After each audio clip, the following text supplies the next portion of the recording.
citas fundamentales, ¿no? ¿A qué se llama el siglo de oro español? Para ponernos de acuerdo entonces de qué estamos hablando. Y lo segundo, ¿qué era España? ¿Sí? ¿Qué era España en esa época? Esa es una pregunta que, por supuesto, escapa a cualquier pretensión de respuesta que podamos darle, ¿no? Pero es interesante problematizar un poquito en torno a esto. ¿De qué hablamos cuando hablamos de España? Sobre todo la España de los siglos XVI y XVII. Entonces, estas son las dos preguntas que nos van a guiar en las dos partes de la charla. Primero, ¿qué es esto del siglo de oro español, ¿no? Lo primero que uno tiene que tener ahí en cuenta es que, a diferencia de otros periodos llamados el siglo de oro, por ejemplo, el siglo de Pericles en la antigua Grecia, o el siglo de Augusto en la época de los romanos, o el siglo de las luces de la Ilustración en Francia, el siglo de oro no duró un siglo, ¿sí? No estamos hablando de un periodo de 100 años. Acá siglo está usado en su sentido de etapa o de periodo. Por eso es que las fechas de inicio y finalización que suelen marcarse son, por un lado, 1492, que es la finalización del proceso de reconquista, 1492, con la toma de Granada. Finalmente, los últimos reinos musulmanes en la península ibérica son derrotados. Finaliza entonces el larguísimo proceso de la reconquista española que había comenzado en el siglo VIII. También 1492, por supuesto, es significativo por otro acontecimiento, que es el descubrimiento de América.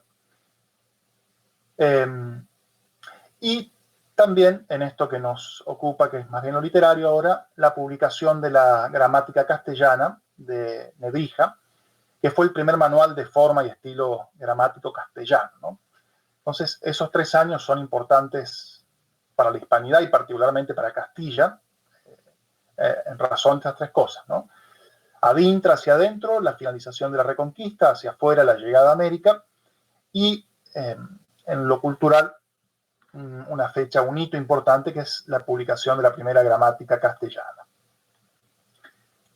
Las fechas que suelen darse hacia tendientes a la finalización del siglo de oro son 1659, por un lado, que corresponde a un acontecimiento político, la firma del Tratado de los Pirineos entre Francia y España, que fue el acontecimiento que de alguna manera manifestó el final de la hegemonía española o del dominio español en el mundo. Otros autores suelen extender el siglo de oro, la finalización del siglo de oro, un par de décadas más adelante, hasta 1681, que es el año en el cual fallece Pedro Calderón de la Barca, considerado el último de los grandes representantes del siglo de oro español. Pero en cualquiera de los dos casos, estamos hablando de un periodo de más de un siglo y medio temporalmente, ¿no? Abarca en el siglo XVI lo que se dio en denominar el Renacimiento español, y por lo menos la primera mitad del siglo XVII ya lo tenemos solapado con lo que podemos llamar el barroco hispano. Pero bien, es en ese marco temporal entonces en el cual nos desenvolvemos al hablar del siglo de oro español, finales del siglo XV hasta la segunda mitad del siglo XVII. El título del siglo de oro puede tener algo de bastante pretencioso, ¿no? Sin embargo, no es una denominación que quede grande a lo que sucedió en esa etapa. En el campo de la pintura, para los que se dedican a esos estudios, indudablemente hay una cantidad de nombres que podemos citar, ¿sí? Pintores de la talla de Velázquez, ahí tenemos la rendición de Breda, por supuesto del Greco, como ejemplo ahí tenemos el entierro del conde Orgaz, Rubens, Murillo, entre los más renombrados.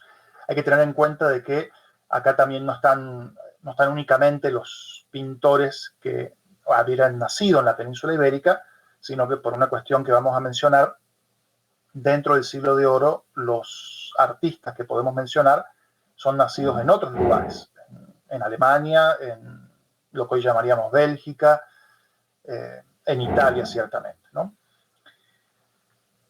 Si pasamos del campo de la pintura a el desarrollo de la arquitectura, con un solo ejemplo que tenemos ahí, que es el monasterio de San Lorenzo del Escorial,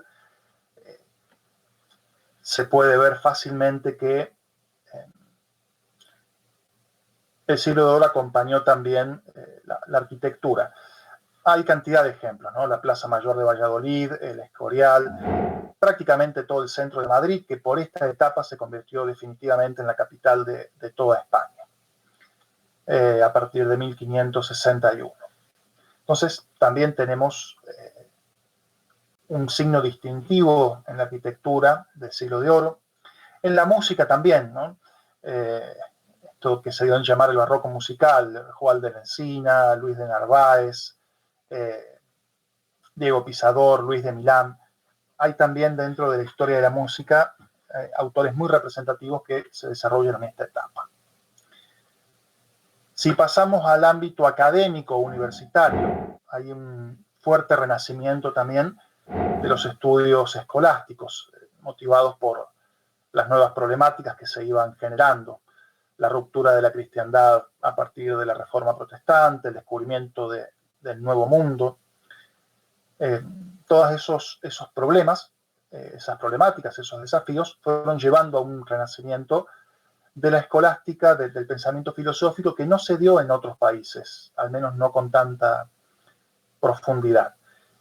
Ahí sobresalen múltiples maestros, por ejemplo, de los frailes dominicos, Francisco de Vitoria y Domingo de Soto, dentro de los jesuitas, Francisco Suárez, Juan de Mariana, entre otros.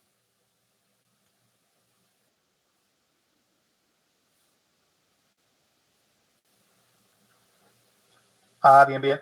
Debe ser porque no tienen seleccionado, eh, tienen que, estimo yo que abajo donde dice vista de mosaico y vista normal, abajo a la derecha, debe ser por eso.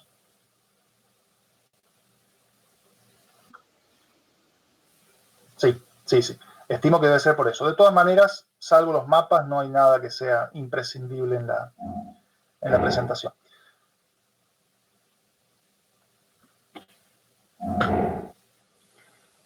Si hay un campo donde indudablemente brilla la hispanidad durante el siglo de oro, y es lo que generalmente viene a nuestra mente cuando hablamos de esto, es el de la literatura, ¿no? Poco antes del inicio, unas décadas antes del inicio del siglo de oro, ya lo teníamos a Jorge Manrique con sus conocidas coplas. Y dentro de esa etapa, bueno, Fray Luis de León, San Juan de la Cruz, Teresa de Jesús, Garcilaso de la Vega, los dos, el Inca y el Peninsular, Cervantes, Lope de Vega, Calderón de la Barca, Quevedo, Tirso de Molina y un larguísimo etcétera, ¿no?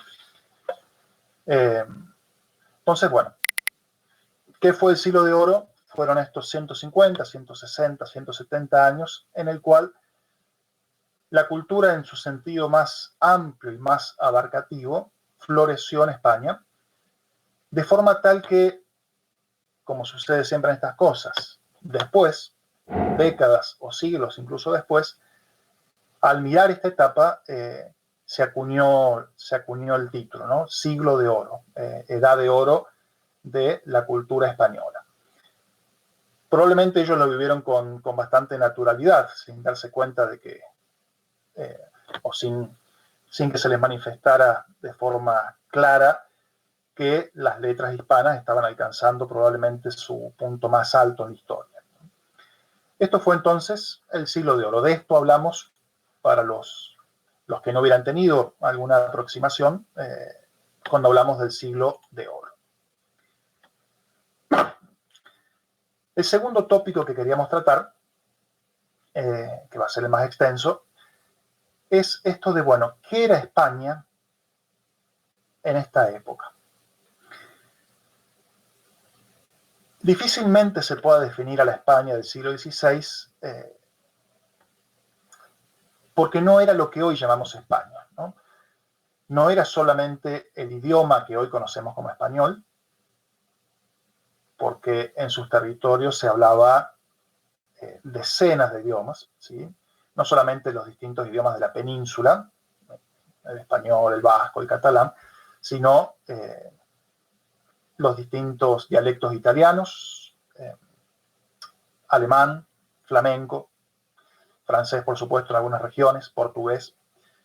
Entonces, nosotros asociamos muchas veces España con el español, y en este caso, si bien el idioma de Castilla era el predominante, no era el único. Territorialmente, la España del siglo XVI, a lo que estamos llamando España, tampoco es el país que ubicamos ahora en la península ibérica. Lo vamos a mencionar ahora prontamente, ¿no? Era mucho más extenso. Entonces, era una realidad mucho más compleja que lo que uno podría pensar en un primer momento. Hablar de España durante el siglo de oro es hablar también de una dinastía, ¿sí? Muchas veces es reduccionista asociar la historia de un país con la de historia de sus gobernantes, ¿no? Los que nos dedicamos a la historia sabemos que es infinitamente más complejo que simplemente quién gobierna, de cuándo a cuándo, ¿sí? Eso es muchas veces solo superficial. Sin embargo, no es incorrecto decir que la historia de España está intrínsecamente unida a la historia de sus reyes. Y en este caso, hablar de los reyes es hablar de estos personajes que tenemos acá, ¿no? Quienes gobernaron durante el siglo de oro.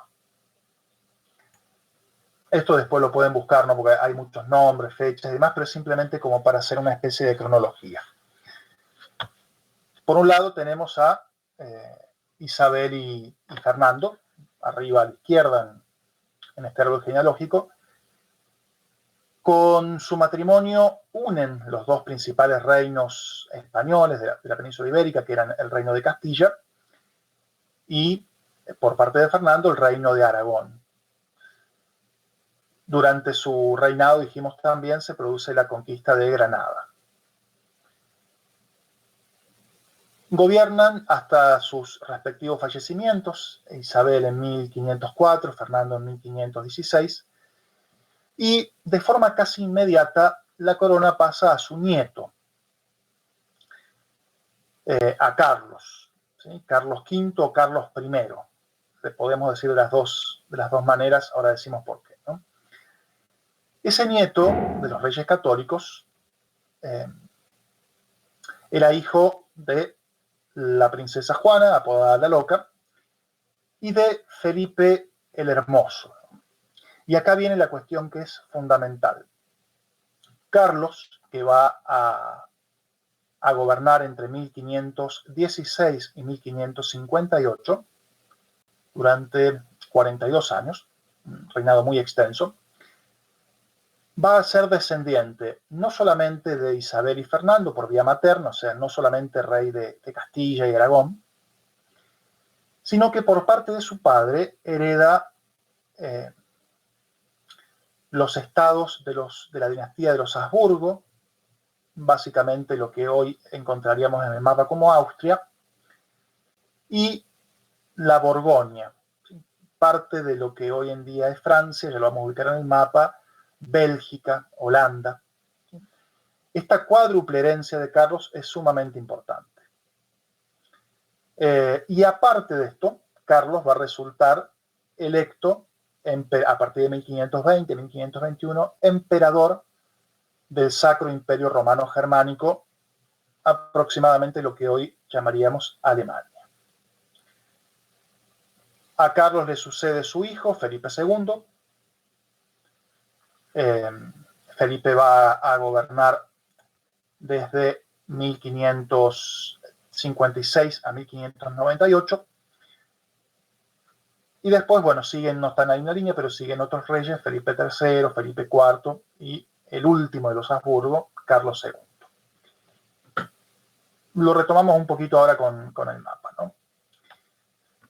Eso que tenemos ahí es el imperio de Carlos V.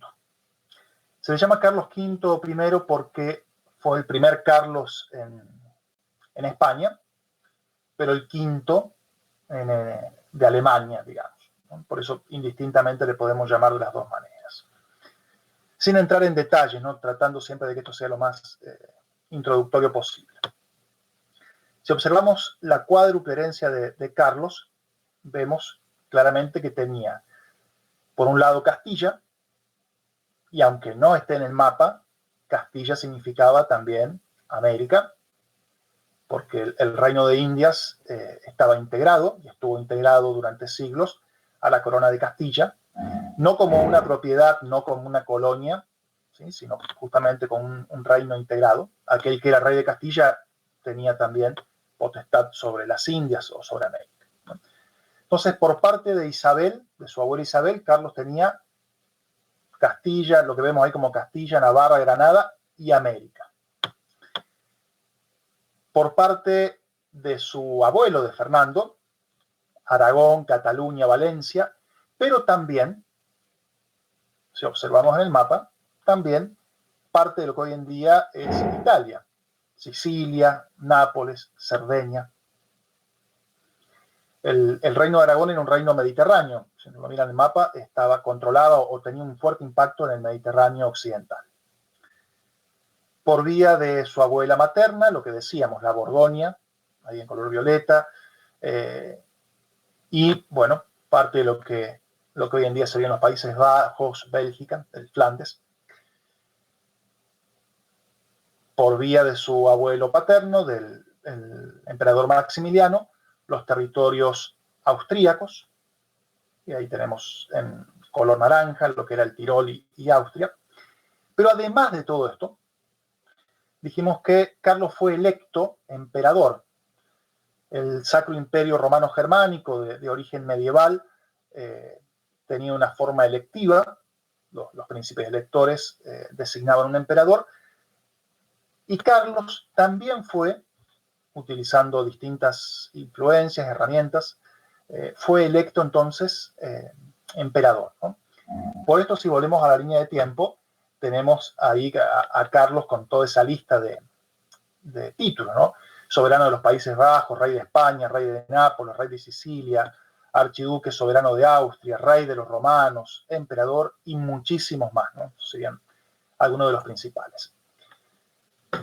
Sobre tan extensos territorios, entonces, el imperio de Carlos V. Cuando Carlos V abdica, ¿sí?, en 1556, divide su enorme imperio, ¿no? Por múltiples razones, pero le deja a su hermano, Fernando, los estados austríacos y también el Sacro Imperio, ¿sí? O sea que a partir de ese momento los Habsburgos se dividen en dos. Por un lado van a quedar la dinastía de los Habsburgo española, con Felipe II y sus sucesores, y por otro lado los Habsburgo austríacos. Los austríacos, bueno, justamente con Austria y con el Sacro Imperio, los españoles con las coronas de Castilla, Aragón, Borgoña, Flandes y América. La dinastía Habsburgo en Austria va a durar hasta hace apenas 100 años. El Beato Carlos de Austria, el último emperador. En España va a durar mucho menos, ¿sí? Ya a partir del 1700 desaparecen los Habsburgos españoles y son reemplazados por los Borbones. Uno diría, bueno, entonces el hijo de Carlos, Felipe II, perdió, ¿no? Porque, bueno, le dividieron la herencia antes de que la recibiera. Sin embargo, el imperio de Felipe II, el imperio donde no se pone el sol justamente, no tenía nada de qué avergonzarse. Si lo observamos acá, bueno, dentro de Europa conservaba importantísimos territorios, ¿no? Y América, ¿sí? Y las Filipinas también. Pero aparte, a partir de 1580, Felipe II es también soberano de Portugal. Por una cuestión matrimonial, dinástica, se había casado con una princesa portuguesa, Carlos. Entonces, desde 1580, Felipe II incorpora la corona de Portugal. Y ahí también incorpora lo que tenemos en un color amarillo en el mapa. Es decir, Brasil, gran cantidad de islas en el Océano Atlántico, factorías en la costa occidental y oriental de África, la India, y todos estos enclaves tan significativos que tenemos, ¿sí? Sobre todo los que permitían el comercio con el lejano oriente. Este era, podríamos decir, el imperio donde no se ponía el sol, ¿sí? El imperio de Carlos V, el imperio de Felipe II, porque siempre en algún lugar del imperio era de día, ¿sí? Siempre en algún lugar brillaba el sol, así decían. Solamente comparable en extensión y en localización con el imperio británico del siglo XIX, ¿no? Algo realmente impresionante verlo en el mapa, ¿no?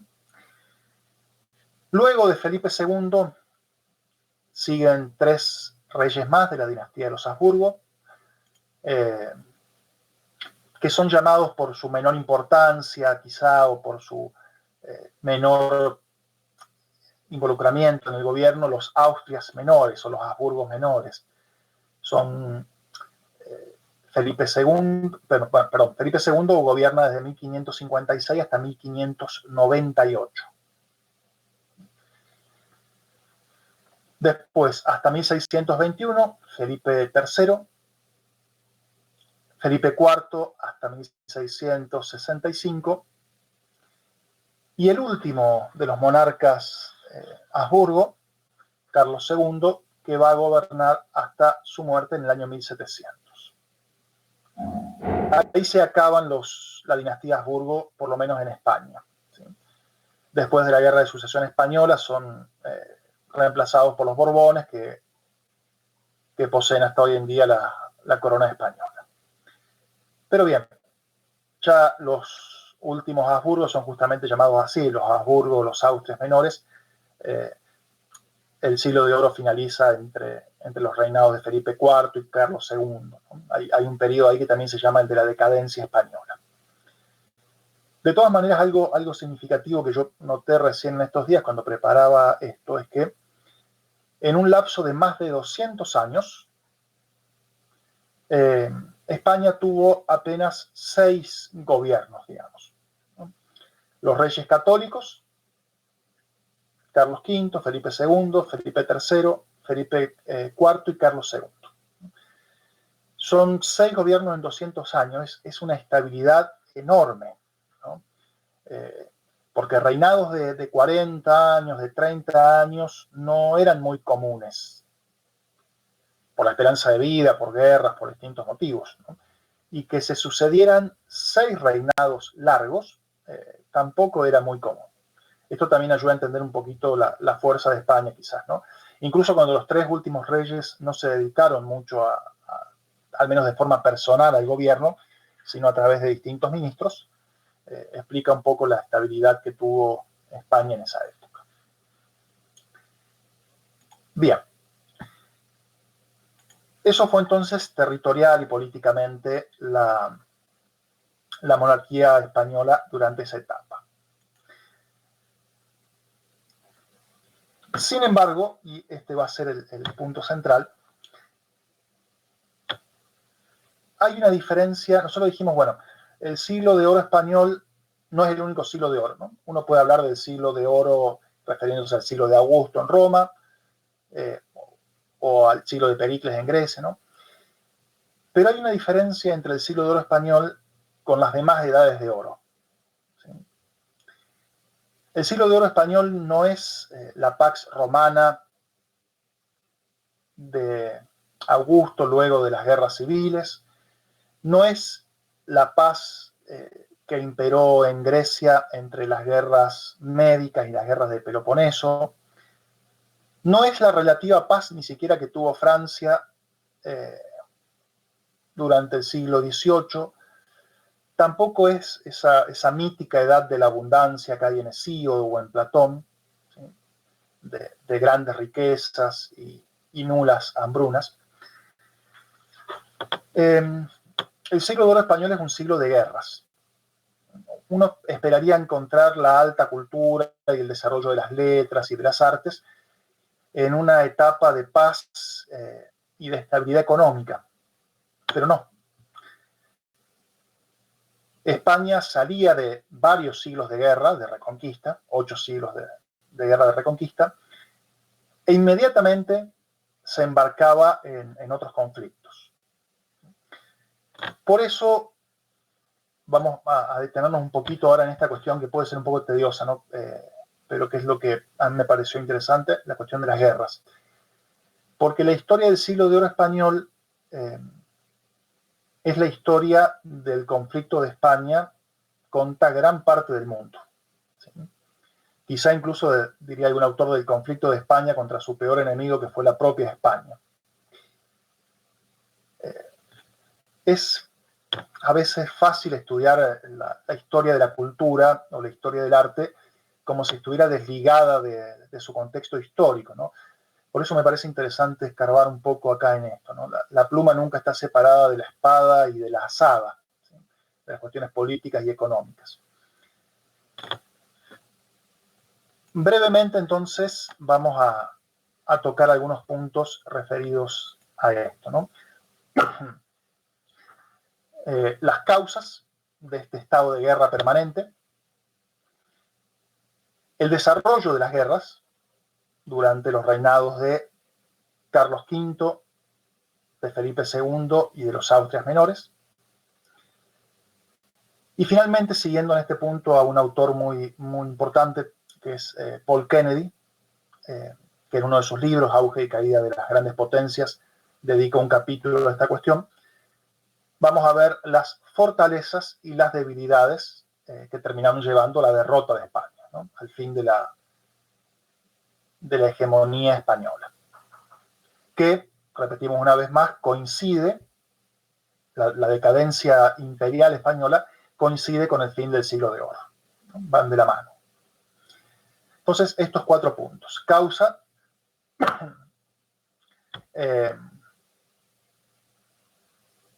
guerras en sí mismas, las fortalezas y las debilidades. Voy a dejar de presentar porque me estoy quedando sin batería en la computadora, pero bueno, no hay más diapositivas después de esto, así que podemos terminar ahí. Bien. Causa. ¿Por qué España estuvo en guerra contra todo el mundo, ¿no? O contra casi todo el mundo conocido? Por 2 razones. Una era los naturales y permanentes conflictos territoriales que había en esa época, ha habido antes y va a haber siempre, ¿sí? La dinastía de los Habsburgo, que dijimos era de origen medieval, seguía siendo la más importante de Occidente. Un talento especial para aumentar sus territorios a través del matrimonio, la herencia, la guerra, había hecho que los Habsburgo pasaran de ser un humilde condado en Suabia, en Alemania, a controlar un imperio que vimos en la época de Carlos V, había unido el Oriente y el Occidente, ¿no? El Sacro Imperio, Austria, Castilla, etc.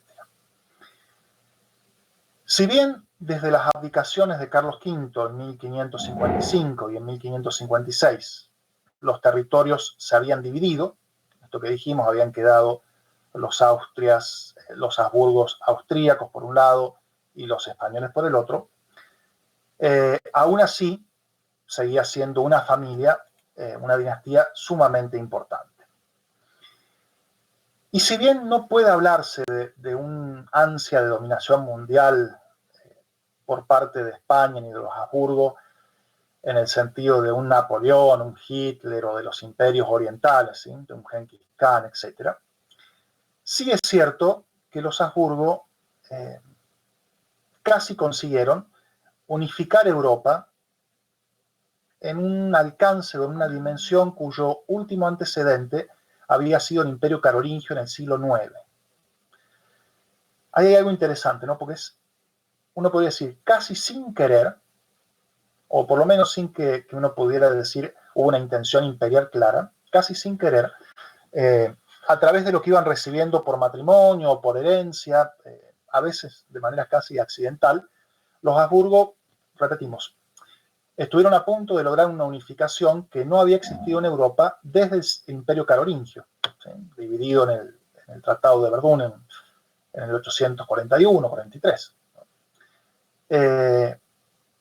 Pero la Europa del siglo XVI no era la Europa del siglo IX. Entonces, naturalmente, esto generó la oposición de otras monarquías, particularmente la monarquía francesa y la inglesa, y también de los numerosos principados alemanes que pretendían conservar un marcado grado de independencia. Entonces, una causa es esto, ¿no? Que es una causa antiquísima de las guerras, el control de las riquezas, del territorio, los equilibrios de poder, ¿no? Las amenazas, etc. Pero lo que transformó un simple conflicto político y territorial en una guerra prolongada de casi 150 años, lo que transformó esto, digamos, en una casi guerra mundial.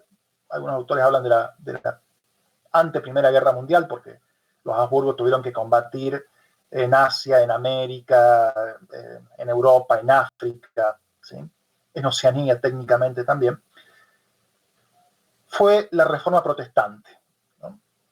El movimiento generado paralelamente, ¿no? Por Lutero, Calvino, Enrique VIII y otros, había ocasionado una situación prácticamente sin precedentes desde un milenio antes, cuando la Iglesia Católica y la herejía arriana habían combatido fieramente por el alma de Europa. ¿Y por qué la Reforma Protestante es causa de este estado de guerra constante que acompañó al Siglo de Oro?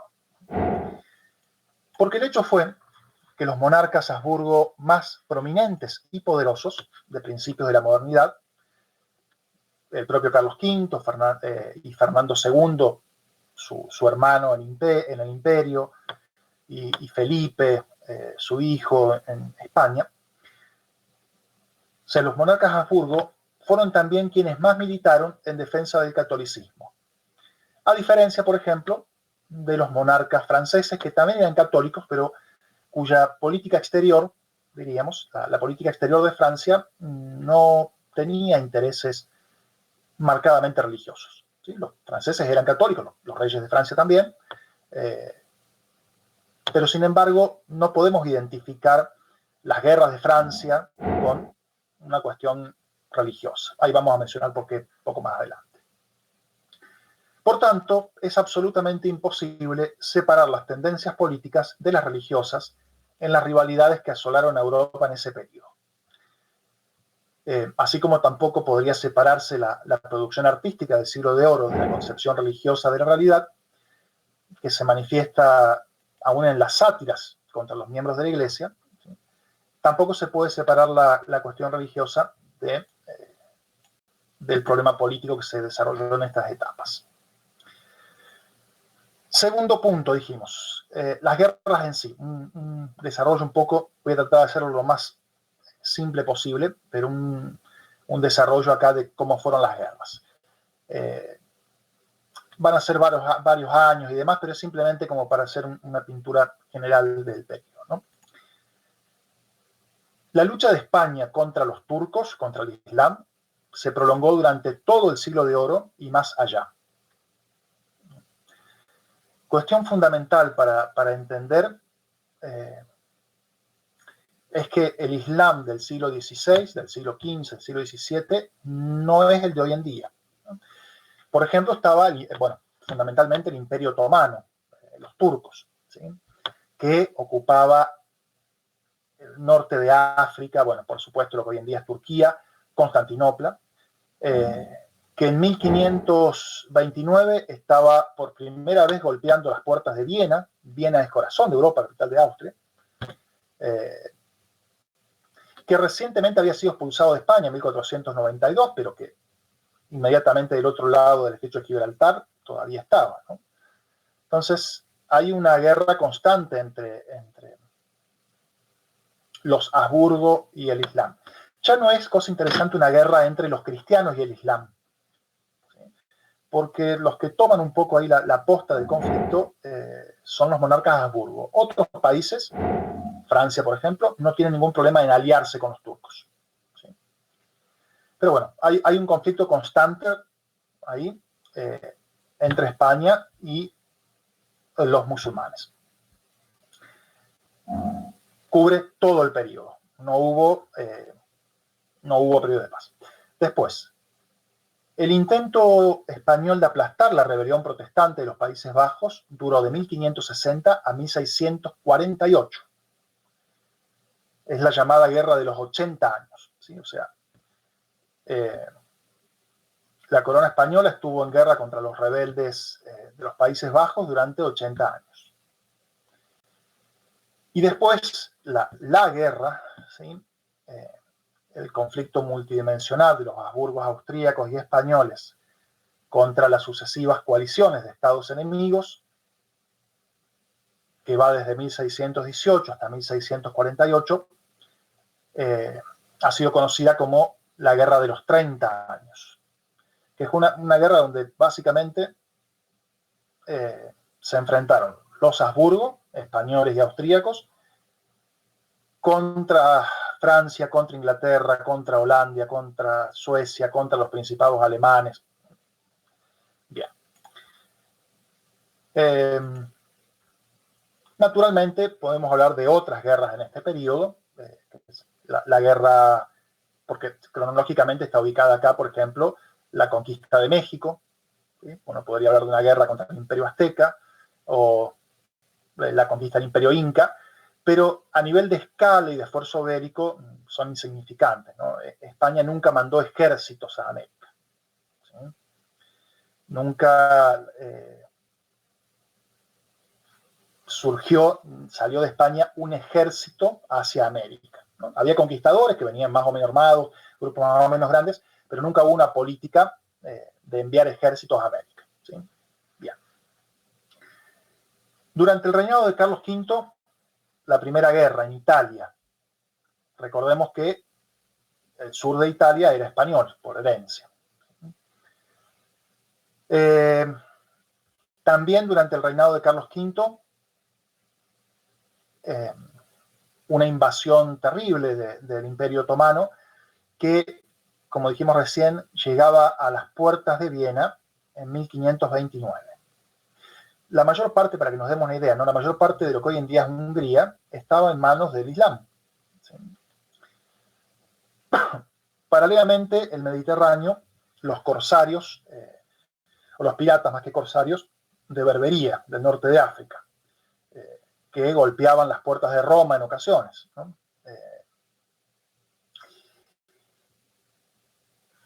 Y encima, también durante el reinado de Carlos V, los franceses, o la corona francesa, se alió al sultán otomano. Así que el problema venía por todos lados. La amenaza turca, haciendo una digresión, recién se va a terminar de frenar de alguna manera en el año 1683 con la batalla de Viena, la segunda batalla de Viena, en la cual se detiene definitivamente y por los pelos la invasión turca a Europa, ¿no? Un tema muy interesante, pero como para mencionarlo, ¿no? Recién en 1683.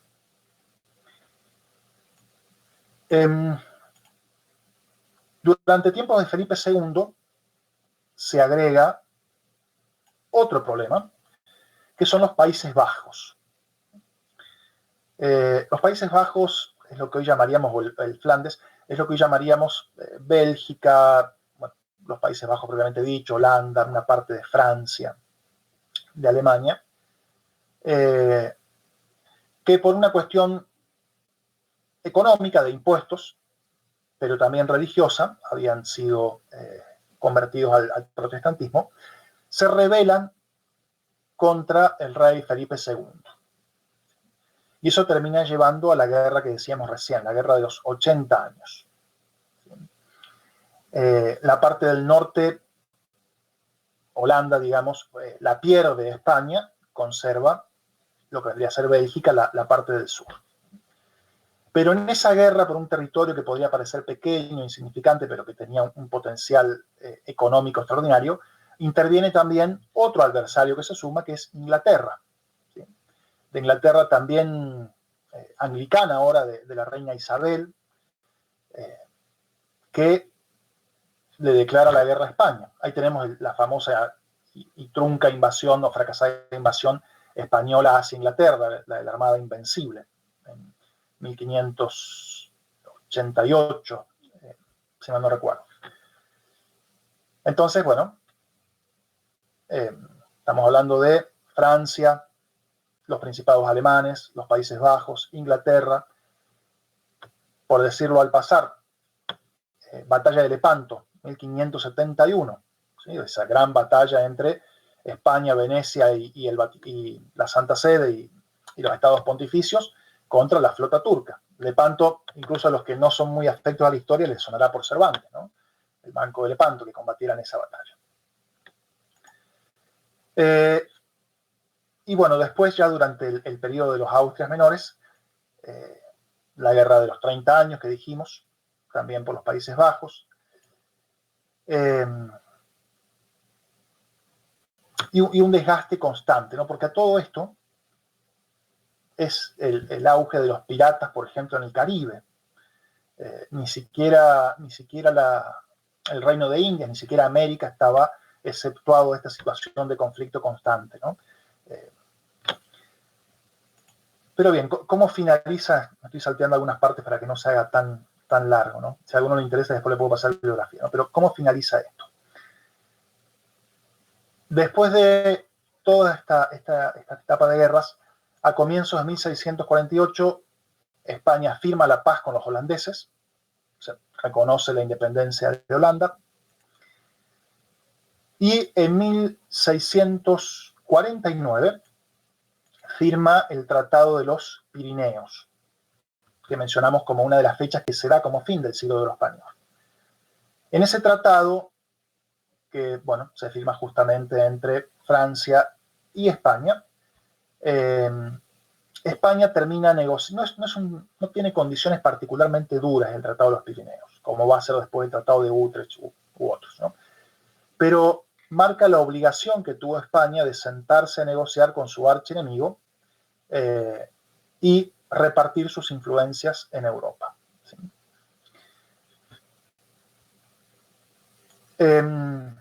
¿Qué viene después de eso? La pérdida de Portugal y de las posesiones portuguesas, que se separa nuevamente de la corona española. Después de la muerte de Carlos II, sin herederos, la guerra de sucesión española, donde otros países, sobre todo Inglaterra, rapiñan gran parte del imperio español. Los Borbones, las reformas borbónicas, y bueno, después ya en el siglo XIX los procesos de independencia hispanoamericanos. Entonces, bueno, lo que podemos llamar la decadencia española. Es interesante siempre tener presente acá que la España de 1810 o de 1816 no es la España del siglo XVI. ¿Sí? Las noticias que llegan de España al Cabildo en la semana de mayo no son las noticias que llegaban de España en 1580 cuando se funda la ciudad por segunda vez, ¿no?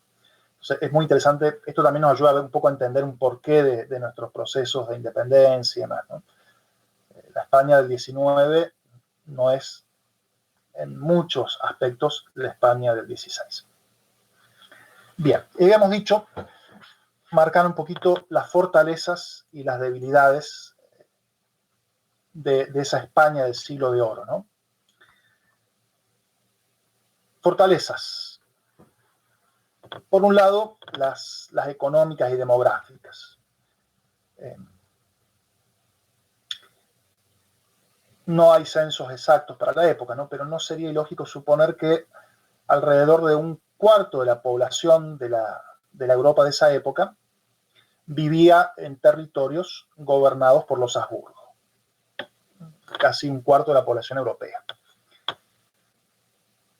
Y aparte los Habsburgo tenían fuertes ingresos económicos, ¿no? Provenientes de 5 fuentes, sobre todo 5 orígenes, los digo al pasar. Por un lado Castilla. En Castilla el régimen tributario hacía que se pudieran cobrar impuestos de forma directa y regular, cosa que en Aragón, por ejemplo, no se podía, pero bueno, sin entrar en ese tema. Aparte dijimos que España poseía los Países Bajos e Italia, 2 focos de comercio fundamentales en esa época, ¿no? De industria y de comercio, ¿no? Las ciudades italianas y los Países Bajos. Una cuarta fuente de ingresos, naturalmente, América, ¿sí? Sobre todo la riqueza proveniente de las minas de plata, el famoso quinto real de plata y oro. Y un quinto punto interesante es los bancos. Muchos de los principales bancos, de los primeros bancos que se desarrollan en la modernidad, estaban ubicados en territorios españoles. No de la península, sino sobre todo de Amberes, por ejemplo, y de Italia. Entonces había quien pedirle plata prestada. Después eso, por supuesto, terminó siendo un problema, ¿no? Pero había fuentes de financiamiento cuando se necesitaba dinero. ¿Por qué era importante esto de los ingresos? En esa época, en que ya no se prestaba el servicio militar feudal, la disponibilidad de dinero rápido y la posesión de un buen crédito eran esenciales para cualquier estado empeñado en una guerra.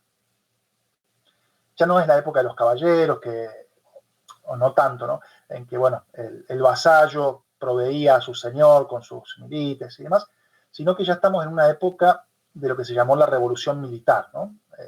Hay soldados profesionales que se les paga una soldada, un salario. Entonces, solamente mediante un pago directo o una promesa de pago directo se podía armar las flotas y los ejércitos necesarios para campañas militares largas. Porque acá tampoco estamos hablando de guerras intermitentes, sino de guerras que a veces duraban años. Ya no era el campesino que agarraba un mes, agarraba el pico, el hacha, iba, luchaba, después volvía a sus tierras, sino que acá tenemos soldados profesionales. Entonces, este financiamiento, estas fuentes de ingreso le permitieron a España sostener un ejército, ¿no? Y justamente la mayor ventaja militar de los Habsburgo durante estos 140, 150 años fue la infantería española. La mejor infantería del mundo según los expertos en historia militar, ¿no? Para la época. La estructura social y el clima de ideas hacía de Castilla un campo de reclutamiento perfecto. Estoy citando a Paul Kennedy. Allí, el servicio de soldado se había convertido en una ocupación beneficiosa y que estaba de moda, no solo entre los hidalgos, sino también entre la totalidad de la población. Además, Gonzalo Fernández de Córdoba, el gran capitán, había introducido a comienzos del siglo XVI cambios en la organización de la infantería y desde entonces, hasta el final de la Guerra de los 30 años, el tercio español, tercio era el nombre que se le daba a las unidades de infantería españolas, fue la unidad más eficaz de los campos de batalla europeos.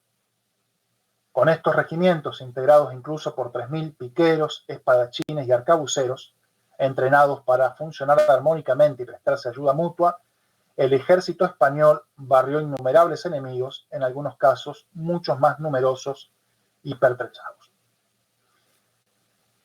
Este era entonces uno de los pilares más sólidos del edificio español. Y es significativo el hecho de que la decadencia española, el fin del siglo de oro, coinciden con una etapa en la cual los ejércitos españoles pasaron a estar formados más por mercenarios de origen irlandés, alemán o italiano que por soldados castellanos. Obviamente el ejército español siempre fue plurinacional, pero ese núcleo duro de castellanos de armas, cuando fue disminuyendo, de forma consecuente quizás, también disminuyó el poderío español. Último punto, las debilidades. O, dicho de otra manera, bueno, ¿por qué España, con mucha simpleza, ¿no? ¿Por qué España no ganó? ¿Qué pasó acá, no? También las vamos a dividir en dos tipos, económicas y administrativas, por un lado, y las militares. Por enormes que parecieran a sus contemporáneos, los recursos financieros españoles nunca fueron suficientes para satisfacer las exigencias. Dicho de forma sencilla, por muchos ingresos que hubiera, los gastos siempre fueron mayores. Esta deficiencia crítica respondía a tres factores que interactuaron durante todo el periodo y que, por extensión, proporcionan importantes lecciones para el estudio de cualquier conflicto armado. De otra manera, afirma Kennedy, España perdió porque no pudo sostener económicamente, ¿sí?, el enorme esfuerzo que estaba haciendo. ¿Por qué? ¿No? ¿Por qué con tantos ingresos, con Castilla, los impuestos, Italia, tantos territorios, América, durante gran parte las colonias portuguesas, el comercio de Oriente, por qué con eso no alcanzaba? Por un lado, lo dijimos recién, la revolución militar. Ejércitos profesionales, asalariados, masivos. Un ejército de mediados del siglo XVIII era muchísimo más grande y más caro que uno del siglo XVI o XV. Entonces, por un lado, bueno, era más caro hacer la guerra. Por otro lado, un constante déficit fiscal. La inflación entre 1500 y 1630 quintuplicó el precio de los alimentos y triplicó los precios industriales. Y tenemos a nosotros que algo se multiplique por 5, no nos parece tan caro, pero, nos parece tan raro, pero en el siglo XVI hablar de quintuplicar el valor de los alimentos, por más que fuera un lapso de más de un siglo, era mucho, porque estamos hablando de una moneda que todavía era en metálico, ¿no? Cuando Carlos abdicó, dijimos 1556, legó a Felipe II una deuda oficial de 20 millones de ducados. Al morir Felipe II, las deudas de la corona alcanzaban la suma de 100 millones de ducados. Y los intereses de esa suma equivalían a 2/3 de todos los ingresos. Uno podría trazar bastantes analogías entre España de esa época y Argentina de hoy en día, ¿no? Estamos hablando de deudas extraordinarias. Hacia la década de 1640, incluso el oro y la plata que iban de América comenzaron a disminuir. No es sorprendente que España padeciera un desequilibrio comercial constante que solo podía compensarse mediante la reexportación del oro y la plata americanos, préstamos y deudas. O sea, esto también es interesante. El oro y la plata que iban de América a España terminaban saliendo de España y yendo a los enemigos de España, ¿sí?, a los holandeses, por ejemplo, porque los gastos se pagaban con los metales preciosos provenientes de América, que entonces pasaban de América indirectamente a los enemigos de España. Préstamos, deudas, continuamente. Los reyes de España se declararon en bancarrota, en default, diríamos nosotros, en numerosas oportunidades. Y otra consecuencia de este déficit constante fue la sobreexplotación de Castilla. Incluso en la época en que América proveyó más riqueza a España, todo el oro y la plata o todo el dinero que iba de América a España era apenas una cuarta o una tercera parte de lo que ponía Castilla. A través de impuestos, sobre todo de diezmos e impuestos, Castilla, el reino de Castilla, aportaba mucho más que América. Eso explica también por qué quedó aplastada económicamente Castilla durante esa etapa, ¿no? Pero bueno, esto se debía a varias cuestiones. Si bien uno puede ver el Imperio Español como algo sumamente homogéneo, unificado, centralizado, cada región tenía sus fueros, su régimen tributario que era distinto, lo que el rey podía hacer o no, lo que se tenía que aprobar o no. Naturalmente, los Países Bajos no querían pagar impuestos que financiaban ejércitos para luchar contra los príncipes rebeldes de Alemania, o las ciudades italianas no tenían problema en pagar impuestos para combatir a los piratas del Mediterráneo, pero pagar impuestos para oponerse a Inglaterra o armar una flota para combatir a Inglaterra, sí. Entonces, no era tan fácil administrar. Si hoy en día, con toda la tecnología que tenemos, y estudios, y teorías y demás, es difícil administrar un país, imagínense en esa época, ¿no? Pero la causa fundamental, para terminar con el desarrollo, la causa fundamental del fracaso o de la decadencia española es que sencillamente los Habsburgo tenían demasiados quehaceres, demasiados enemigos a los que combatir, demasiados frentes que defender.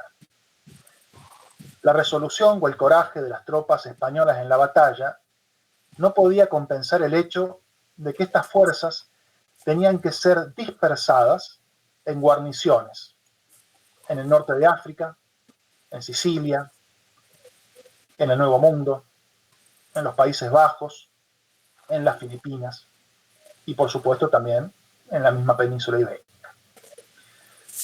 El destino de España consistió en tener que salir de una lucha para volverse inmediatamente contra otro enemigo, en ir de un conflicto a otro.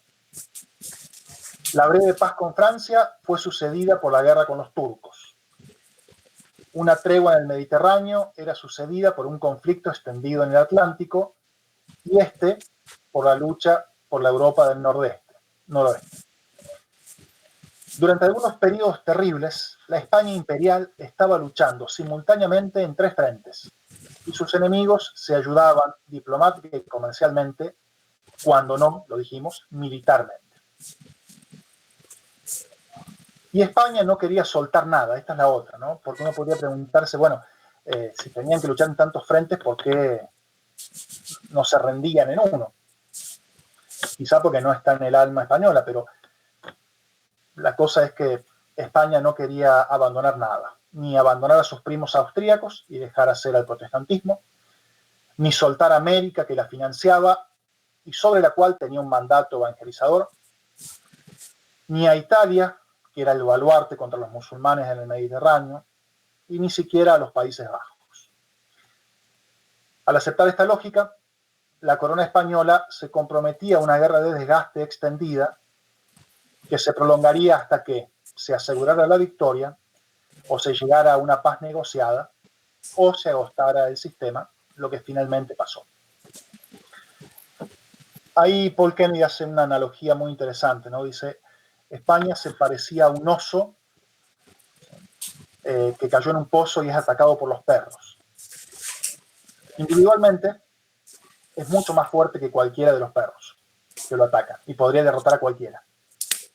Pero no puede enfrentarse a todos sus oponentes al mismo tiempo, cada vez se va agotando más y finalmente tiene que ceder. A mí me gusta mucho esta imagen, ¿no? Un oso rodeado por perros. A cualquiera, de uno a uno, podría con cualquiera, pero todos juntos es mucho más difícil. Bien. Como conclusión, entonces, el siglo de oro español fue acompañado por conflictos continuos, desgarramientos territoriales, inflación, despoblamiento, empobrecimiento, etc. Lo interesante es que España no solo haya sostenido entonces un esfuerzo militar y económico extraordinario, sino que lo haya hecho en paralelo a la consecución de sus más altas expresiones artísticas. Y volvemos a lo mismo que decíamos, ¿no? El siglo de oro español no fue un siglo de paz y de bonanza. Y eso es quizá lo más llamativo. Las relaciones entre todo esto atraviesan el siglo de oro español completo. Así, por ejemplo, en Calderón de la Barca, aquel cuya muerte cierra el siglo de oro y que a su prolífica obra como escritor unió el oficio de soldado y la vocación de sacerdote. En uno de sus poemas, con el cual me gustaría justamente cerrar, y refiriéndose a los tercios españoles, a los ejércitos españoles, y me parece que es una excelente síntesis de lo dicho hasta acá, dice Calderón, ¿no?